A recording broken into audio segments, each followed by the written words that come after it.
So if you've ever said, I have a small bladder or I have a weak bladder, you're running to the bathroom all the time and you blame it on that weak bladder, well, I have to tell you, it is a myth.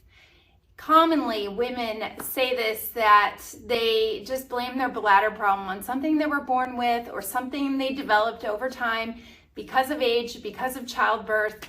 And I just want to let you know, there are so many things that you can do in a more conservative route with exercises to really help solve this bladder problem. As a pelvic floor physical therapist, I hear this all the time. Women are embarrassed, they're frustrated, they're looking for the bathroom when they're in a public area and always have to know that they're going to be close to one. Maybe you've gone on a long car ride and you just can't hold it, or you're wearing dark colored yoga pants to work out, or wearing a pad all the time. So you want to keep watching this video if you want to learn the best Pilates core exercises to help fix a weak bladder. Now, Pilates exercise is one of the best things that you can do for really core strength, getting your posture better, working on your balance, and as we age, over the age of 40 and beyond, as we go through hormonal changes, it is one of the best ways that you can continue to exercise even if you feel like your body is breaking down. So today we're going to cover those Pilates exercises, especially when it relates to the bladder. But I think it's fair to note that you have to know what muscles we're talking about here. So on my pelvic model, I have those muscles in red. Those are your pelvic floor muscles. And they're right between your legs, and those support your pelvic organs, your bladder, your uterus, your rectum. So this is the bottom part of what we consider your core. Your core is made up of breathing muscles here at the top, your diaphragm, your abdominals. The deepest layer is called your transverse abdominis in the front.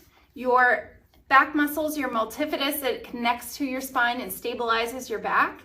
And those muscles wrap around, they work like a corset to really control your spine in different movements and help you from getting any breakdown here and back pain as well. Your pelvic floor muscles are here at the bottom, and those are the ones that need to work just like a trampoline. They have to support, but they have to contract when they're under load, under stress, to support your bladder from those pelvic organs dropping lower into that vaginal area. You have to have support there. And as we age, we lose that muscle support, that elasticity, and therefore you need to train those muscles, and Pilates is a great way to do that. So bladder problems, they can be caused by weak muscles. Maybe you've heard of Kegels before. Trying to do Kegel exercises every time you're at a stoplight doesn't always work for women when they have a lot of tension and tightness of those muscles.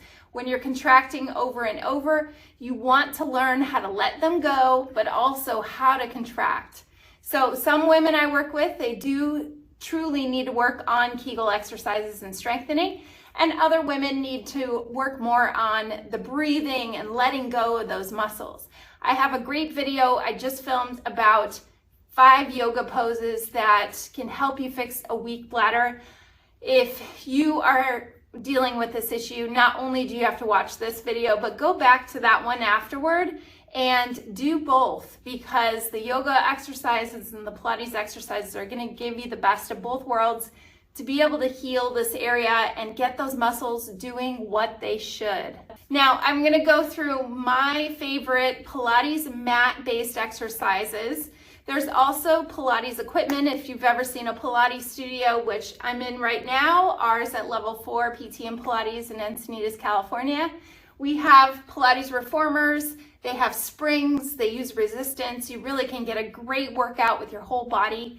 And then also the Cadillac, the chair. We have multiple pieces of Pilates equipment that are great for getting a full body workout. Now, for the purpose of this video today, I'm going to go through some mat exercises that are great because you really don't need a lot of equipment. You can do them at home without having the fancy equipment. And also too when you're traveling, and that way you can keep up on some kind of exercise routine. Now, using a mat here, the first exercise, you may want to use a small ball or a pillow, something that's going to be right between your legs. So I have a small ball here. I'm going to be on my back with my knees bent. I have the ball here.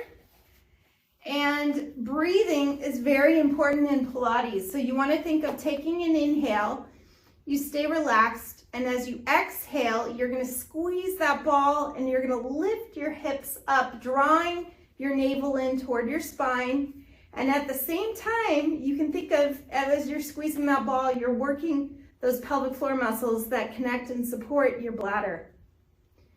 So I'm going to try 10 times here. You take an inhale first when you're at the bottom, and then exhale, squeeze and lift your hips up.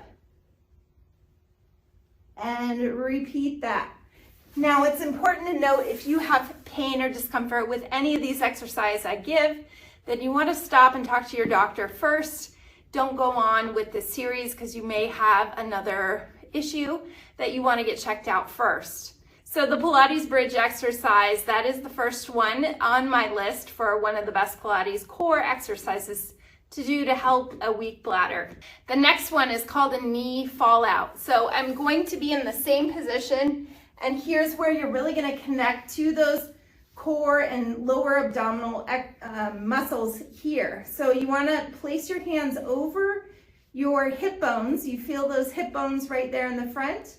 Now your pelvis, in Pilates, we think of your pelvis like a triangle. So from your pubic bone to your two hip bones, that makes a triangle. I'm gonna put my hands right within that triangle, so my lower pelvic area, I'm gonna make sure that my fingertips are lying in a flat plane, so my pubic bone's in line with those hip bones.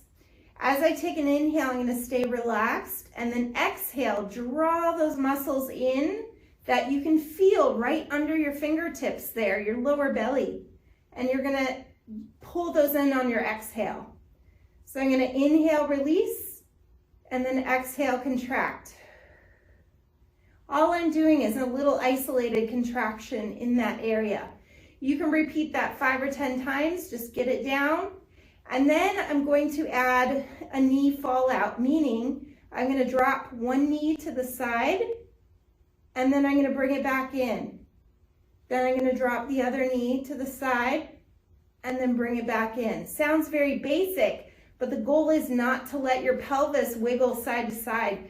Your fingertips are telling it, let's stay still. You want the hip bones facing toward the ceiling. You're not going to let them move, so your torso stays real stable, but your leg is moving.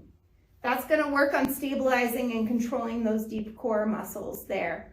So repeat that 10 times on each side. Watch any wiggling in the pelvis and use those lower belly muscles, lower abdominal muscles to contract, to hold your pelvis in place.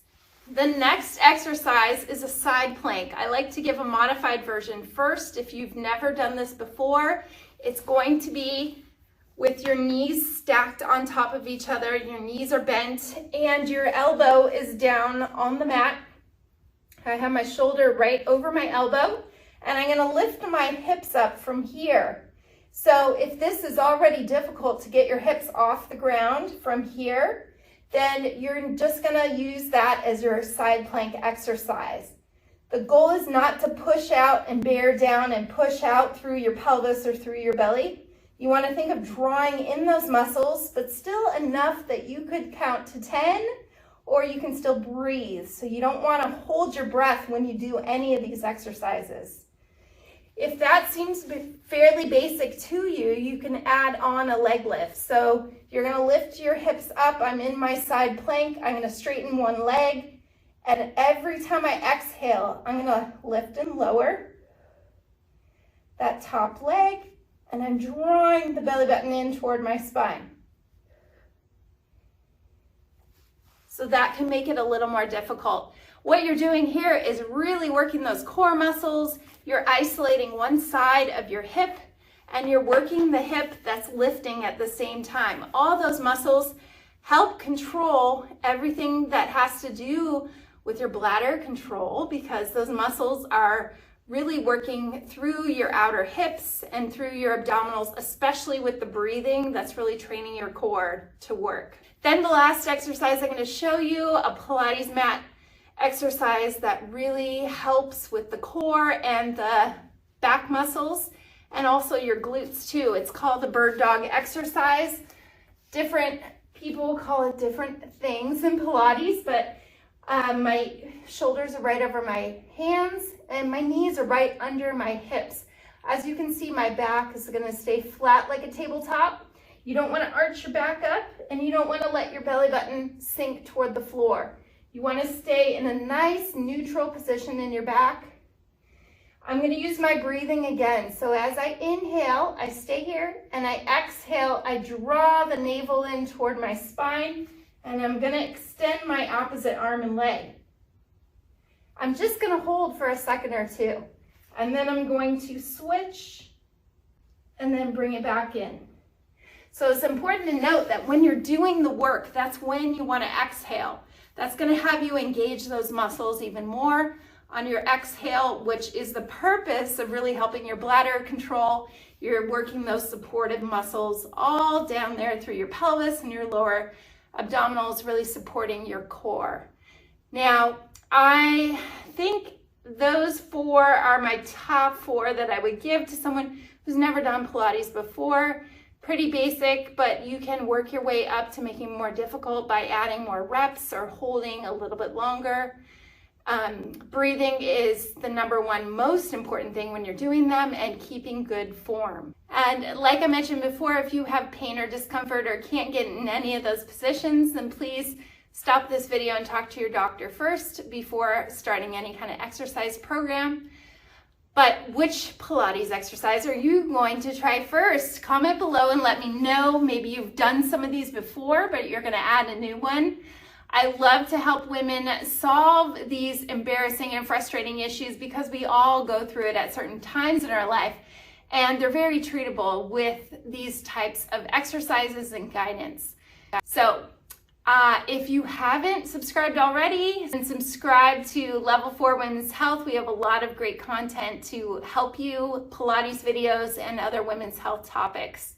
Thanks so much for watching, and I hope you join us again. Thanks for watching this video, and if you found it helpful and you now find yourself thinking, I wonder what else this person can help me with, then head over to level4pt.com and scroll down to find the books, where you can find my best-selling books which show you how to live a more active, healthier, and happier life.